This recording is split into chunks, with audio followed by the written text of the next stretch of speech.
One there at his seat, at his computer. It was honestly a very close first game. The outcome still being what everyone expected with T1 taking the victory, but the road to that outcome was anything but expectation as 100 Thieves truly put T1 to the fire. Dokla played one of the best games, honestly, feel like I've seen from him in his career. He was really on one. You know, gets put in such a difficult position after that early dive, outplays in the 1v2, gets both those kills, and every team fight finding the backline time and time and time again. Him and Quid really were shining in that game for me. And now the question is, can you try to harness that magic once again? Because now you have to beat T1 twice in a row, or 100 Thieves, their time in League of Legends is over. This is potentially the last game we will ever see, you know, from 100 Thieves, and the last game we'll ever see from River, who is very likely retiring after this Worlds. For me, we saw such a massive AD carry gap in that game. Gumayushi, his positioning was so fantastic, and his ability to dish out damage, and from FBI, overstepping one too many times, getting caught by Faker's knockbacks on the Talia. We'll see how things change if they do here in Game 2, as 100 Thieves looks to try and equalize the series, as the bans have already come through thick and fast. Exactly. We've got Bard, Kiana, and Caitlyn banned out by 100 Thieves, looking mostly towards that bottom lane, as Cassante, Yunara, and Sion are banned out by T1. First pick of the draft here in what could be their last game in League of Legends. 100 Thieves will lock the Rumble for Dokla.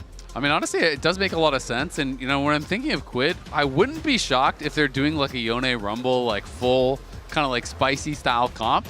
This team, I think, wants to go down swinging. So if the opportunity is there, I would not be shocked. And the fact that they had left Azir open, they were potentially trying to like bait that and look for the Yone into Azir. The Ori is going to get taken, so we might just have an Ori versus Azir trade instead and have more kind of that standard style. But we could also look towards like an Akali or something like that if Quid really wants to stay on the melee champs, stay aggressive, because I do feel like that is probably your best chance, you know, really getting in the mix. You could go like Pantheon Akali, something along those lines, and just full send it, because you can't play standard and really expect, I think, to be able to consistently take down T1. I don't love Aurora into Orianna. I think the matchup is Orianna favored, but especially given how Quid played the laning phase in the first game, maybe he just feels confident in his ability to get the outplay. Yeah, I mean, he's playing around with some options right now. I think the Yone could also be fine. He will struggle in the early lane, but you know, in the side lane and the scaling, he does have that advantage later on.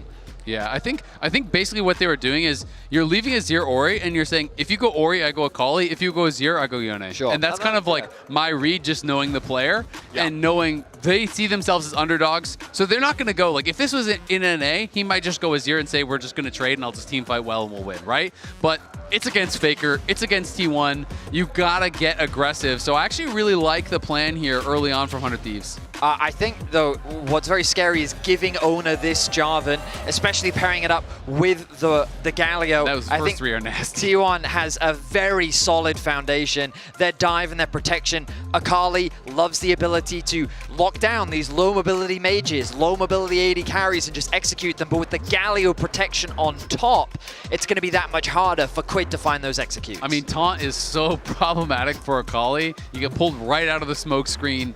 And now you have got to draft something for FBI that is going to be able to stay safe against the potential dive of Ori Jarvan with Galio all over the top, right? So I'm thinking about mobile carries and thinking about things like Ezreal. I'm thinking about something that's far back, maybe like a Jhin that is, you know, staying kind of less involved in the fight. And T1 right now is targeting some of these supports that are engaged supports. I really like the Poppy ban because we are clearly showing full dive. The other option is you just go Kaisa with FBI and you say, I don't care about you diving me, I'm diving you, right? So those are the kind of two schools of thought.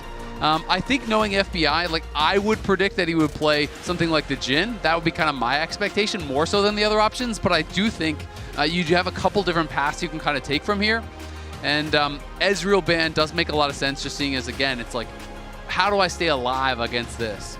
I think Jhin for Guma could also be a solid option. Of course, totally, yeah. Against Akali, it is a little bit scary, but when you've got so much threat, squishy front lines, like there's no real tank on the side of 100 Thieves right now. So Jhin from the back line with your ultimate, with your W. You've got a lot of potential range to play with as well. Depends how much in the wombo combo direction they want to go. Maybe they're worried about something like a Jinx Lulu, but carry Nico pairing, is still open. And for Keria, this is one of his preferred champions. It comfortably synergizes very nicely with what T1 have gone for. The wombo combo is very real, and this Akali's gonna struggle with the stacking CC that we're starting to see mount from the side of T1. I mean, it's all just AoE. It's like, I don't care if I see you because I'm just gonna Shockwave and Galio ult and Nico ult all on top of that smoke screen there. And not only is this great engage, it's also great counter engage, right? Because if you are this melee heavy comp, very likely 100 Thieves are going to have 4, so they are going for the Kais option, so that means it's going to be a hard engage support. We're thinking like Rel or Nautilus or whatever, something along those lines. Regardless of what it is, you basically have 5 short range champions, and you're going to be flying in on a target, whether it is the Orianna or whatever AD carry that Guma goes. I think something super defensive could be smart here, whether it is the Jhin or Xayah or whatever. And then all of a sudden, in comes the Nico ult, in comes the Galio ult, in comes all these things. So I feel like the draft was fairly predictable. Both teams clearly have defined playstyles. If you're looking like, you know, just standard comps, I feel like T1 has a pretty big edge, but if there were a way to win, I think for 100 Thieves, just full sending it, so I don't mind it whatsoever. I am not surprised even in the slightest by the are going to be a little bit disappointed with that, as now River shows up in the mid lane with a Grand Starfall. Point and click there for the stun, and it's first blood over to Quid. Still has the ultimate, so he could get away defensively just with that. Comet Spear and the rest of the ulti coming in now as the Grand Starfall sets it up. Carry is knocked down. 100 Thieves, they find themselves a free kill. Yes, they will lose the Herald, but here comes River. River jumps in, Gumayushi immediately into the ulti. River tries to follow him, but the hero's entrance locks up the enemy jungler, and T1 takes the first turret. They take a kill, and now Quid is trying to come in to take revenge. Owner is your first target. He's down to 200 HP. He tries to get away with a perfect execution, lives up to the name. Quid gets it done. Nicely played there from 100 Thieves. Into mid, but now TP top lane. Faker in a little bit of danger here. Equalizer to slow him down as he tries to escape. Dokla's got to be careful chasing after this. Quid has no ulti on the Akali. Faker trying to make his way all the way out. A beautiful shockwave. Dokla's down to make it a 1-for-1, but 100. 2 big items are completed. Killer Instinct from FBI. Pop Blossom to follow it up here. Keria on the defense as Ayla wanted to use the Magnet Storm, and they do secure the kill on Keria, but now Doran jumps into the middle of everybody. He gets one back onto Ayla. Support for support as the Galio goes up into the air and gets away. Faker wants to throw the ball forward. 100 Thieves disengaging. Another 1-for-1. Against an Orianna, maybe they want to use this Herald to guarantee this mid tower. Doran, though, doesn't have his flash. Nice. They stun him up with a Shattering Strike, and then they try to block the exit here for the Justice Punch. Doran cannot use it to get away because he would have to dash back first. So a nice shutdown goes over to 100 Thieves. No TP on Faker. As Otacon spawns. T1 now in a 4v5 for the next 30 seconds. There is also no teleport on Doran once he respawns. He will have the hero's entrance if he needs it. The Herald is summoned up here in the bottom lane. A Herald charge Faker as well. He has the Seraph's Embrace all the way involved. Quid going after Doran here, going to allow the taunt to expire. River ready to join up. Yes, Doran is very tanky against magical damage, and he failed the flash over the wall. The Galio now with the hero's exit to get away to a nearby ally, but Quid tries to follow here with a Shuriken flip. He goes in for the perfect execution. He's trying to still find the kill. Doran dies, and Quid's got the fancy feet to guarantee it. Oh, no, wants to get away, but a flash 5-point strike hits all 5. Quid dies to the shockwave in retaliation, but it's a 2-for-1 for 100 Thieves, and one of the 2 is the enemy jungler. Ayla crashing down over the wall as Gumayushi forces his retreat. T1, they're a 3v4 on the map for now. I killing them the free soul point, and now they're going to engage. Yeah, now it's a ton of damage back onto River. The shield cannot protect him in time. Quid wants threat onto Gumayushi, but he doesn't have enough. Pop Blossom's not going to stop him. Ayla into the middle of everybody here with a Magnet Storm. Keria might just die to Quid, but FBI's already been executed by Owner. Ayla's next to fall. Double kill over to Gumayushi.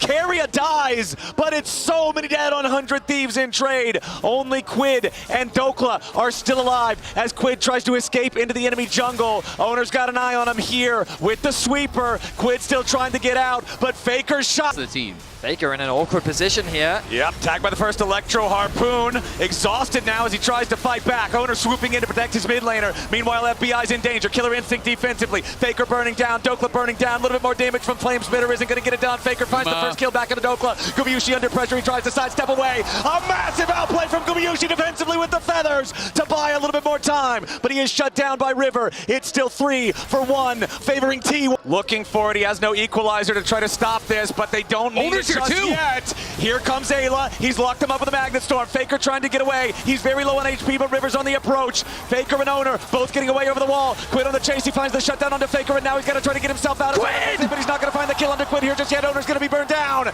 Shutdown credit over to River. It's 2 kills for 100 Thieves.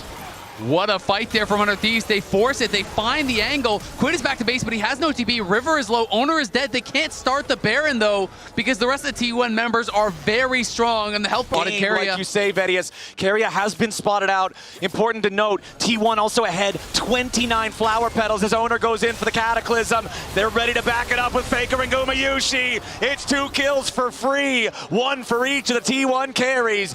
The wave clear isn't the strongest from 100 Thieves. Yeah, I mean, they have basically no wave clear to speak of at all. River's trying to see, is there an angle? Will Dorant overextend? But he doesn't need to. He knows it's just a matter of time before the T1 members on that bottom side are able to push in here.